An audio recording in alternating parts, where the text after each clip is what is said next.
ഇത് മാസ് മോട്ടോഴ്സിൽ നിന്നാണ്. ഹീറോയുടെ CBZ എക്സ്ട്രീമാണ് വണ്ടി. നമുക്ക് വണ്ടി സ്റ്റാർട്ടിങ് കംപ്ലൈൻ്റ് ആയിട്ട് വണ്ടി എടുത്തുകൊണ്ടെന്നാണ്.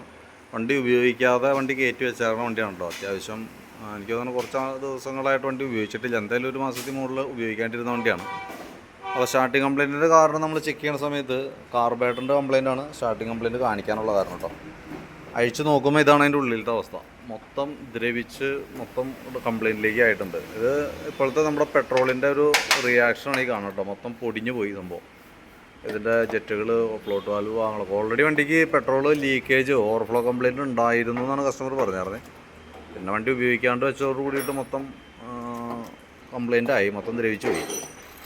അപ്പോൾ ഇനിയിപ്പോൾ കാർബറേറ്റർ അസംബ്ലി മാറ്റി പുതിയത് വെക്കണം. പുതിയത് വെച്ചാലാണ് നമുക്ക് ക്ലിയർ ചെയ്യാനായിട്ട് പറ്റുള്ളൂ. പിന്നെ ഞാൻ അതിൻ്റെ പ്ലഗും കൂടി ഒന്ന് അഴിച്ച് നോക്കിയായിരുന്നു. സ്റ്റാർട്ടിങ് സംബന്ധമായിട്ട് വന്ന കംപ്ലൈൻ്റ് ആണല്ലോ വണ്ടിയാണല്ലോ. അപ്പോൾ അതും പ്രകാരം നമ്മൾ സ്പാർക്ക് പ്ലഗ് നോക്കുമ്പോൾ പ്ലഗിനകത്ത് നല്ല രീതിയിൽ തന്നെ കരി കയറിയിട്ടുണ്ട്. ഓയിൽ മയത്തോടുള്ള കരി കാണുന്നുണ്ട്.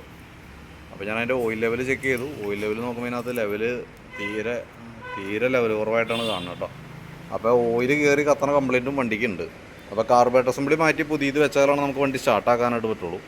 സ്റ്റാർട്ട് ആകുമ്പോഴാണ് പുകയുടെ പ്രശ്നം എത്രത്തോളം ഉണ്ടെന്നുള്ള ദിവസം നമുക്ക് അറിയാൻ പറ്റുള്ളൂ. കാരണം സ്റ്റാർട്ട് ചെയ്യുമ്പോൾ ഓയിൽ കത്തുന്ന സ്ഥിതിക്ക് സ്വാഭാവികമായിട്ടും സൈലൻസറിൽ കൂടെ തന്നെ നല്ല രീതിയിൽ പുക പുറത്തേക്ക് വരാൻ സാധ്യതയുണ്ട്. പ്രത്യക്ഷത്തിൽ ലക്ഷണങ്ങൾ കാണുമ്പോൾ അത് ഓയിൽ ലെവലിൽ കുറവുണ്ട്.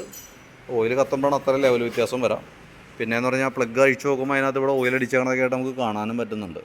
അപ്പോൾ എന്തെങ്കിലും നോക്കിയിട്ട് പറയാം അതെങ്ങനെയാണ് ചെയ്യേണ്ടതെന്ന് വെച്ച് കഴിഞ്ഞാൽ അതനുസരിച്ച് നമുക്ക് വർക്ക് ചെയ്യാം. അപ്പോൾ കാർബറേറ്റർ അസംബ്ലി എന്തെങ്കിലും മാറ്റി പുതിയത് വെക്കണം. ടാങ്ക് ഫുള്ളായിട്ടൊന്ന് അഴിച്ച് ക്ലീൻ ചെയ്ത് നീറ്റാക്കിയിട്ട് വേണം ഇനി പുതിയ ഓയിൽ പെട്രോൾ അടിക്കാനായിട്ട്. പുതിയ പെട്രോൾ അടിച്ചാലും നമുക്ക് ഈ പെട്രോൾ തന്നെയാണ് ഉപയോഗിക്കാൻ കിട്ടണത്. അപ്പോൾ അതുകൊണ്ടൊക്കെ ആലോചിച്ചിട്ട് പറയാം എന്താ ചെയ്യേണ്ടതെന്ന് വെച്ചാൽ. ഇതിന് ഏകദേശം ഒരു 5000 രൂപ മുകളിൽ റേറ്റ് ഉണ്ട് കാർബറേറ്റർ അസംബ്ലി കേട്ടോ.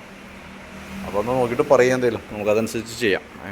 എന്തായാലും കാർബറേറ്ററൊക്കെ ഓർഡർ ചെയ്ത് വരുത്താനുള്ള താമസമൊക്കെ ഉണ്ടാവും. അതല്ലെങ്കിൽ ഓൾറെഡി എവിടെന്നെങ്കിലും പർച്ചേസ് ചെയ്ത് കൊണ്ടുവന്ന് തരേണ്ടതായിട്ടൊക്കെ വരും. എന്തായാലും വീഡിയോ കണ്ടുമ്പോൾ നോക്കിയിട്ടൊന്ന് വിളിക്കുക. നമുക്ക് എങ്ങനെ വേണ്ടതെന്ന് വെച്ചാൽ രീതിയിൽ ചെയ്യാം. ഓക്കെ.